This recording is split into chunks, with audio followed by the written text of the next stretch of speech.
may be defined as an intense and persistent worry and fear about everyday situations. You don't need to worry about such situations, but you're still worrying, you're scared, you feel that fear within yourself.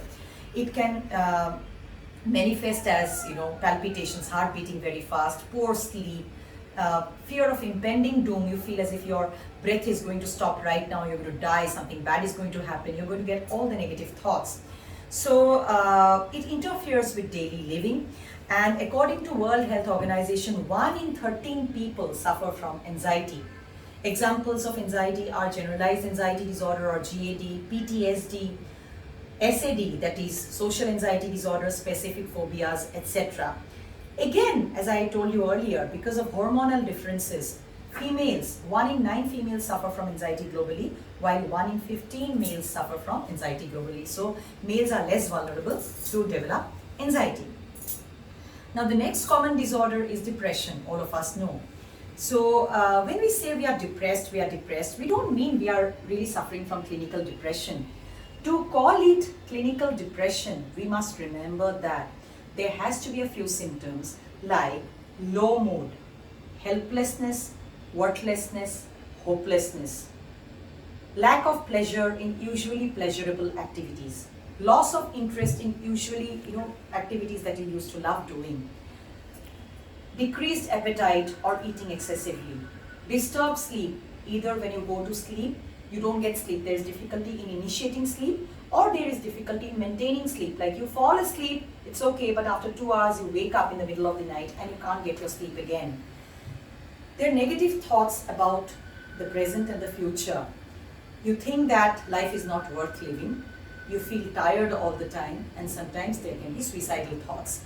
These symptoms should last at least for 2 weeks in one go for us to call it an episode of clinical depression. Just feeling sad for an hour or two because of some incident that has happened during the day cannot be called depression. It is a very normal phenomenon to feel sadness when something does not happen the right way. So depression means it has lasted for at least 2 weeks and it is increasing also. Now, it is very necessary to manage depression and also anxiety, but it's very necessary to understand it's a very common mental disorder. Globally, it is estimated that 5% of adults suffer from depression. And the WHO has predicted that depression will be the leading cause of disability, number 1 leading cause of disability by the year 2030. And very sadly, we have to share with you that India is the most depressed country in the world. It has the highest number of people who has depression in comparison to the population. So we are the most depressed country in the world. And women, like in anxiety, women are more affected than men. Women have twice the chance of suffering from depression as compared to men because of their hormonal issues.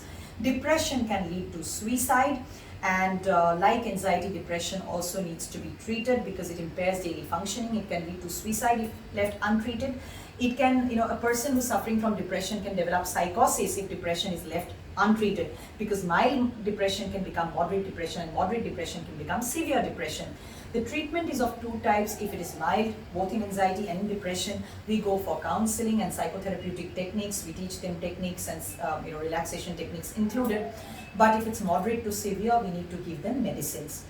It is very necessary to talk about all these issues openly so that we can remove the stigma from people's minds when we're talking about psychological problems. There is another problem called bipolar disorder. When we talk about bipolar disorder, we have to understand there are 2 poles. You're depressed for a few days or a few months, and then you feel normal, and then you feel the opposite of depression. You feel very happy, euphoric, you don't sleep at night, you feel over energetic, you spend a lot of money, your libido increases, and that is called hypomania, leading to mania. And if it is untreated, you can even develop something called psychosis, which we will discuss shortly. Now, depression, normalcy, hypomania or mania. Again, it comes down, depression, again mania. Maybe normal for a few days, again mania. Maybe normal for a few days, again hypomania, normal for a few days, again depressed. So the person does not stay normal for a very long time when he is having bipolar affective disorder or manic depressive psychosis. So it is mostly genetic, but it should be mentioned here that during COVID, the chances of developing bipolar affective disorder has also increased because of stress. And as I told you, psychiatric or psychological disorders are multifactorial. There are three things functioning at the same time: biological, psychological, and social factors. When we talk about bipolar affective disorder, the genetic aspects of biology needs to be mentioned because it is usually inherited. Not always, but usually inherited. So in the biological factors, we have added another thing: neurotransmitters, hormones, and genes. It is necessary to remember this.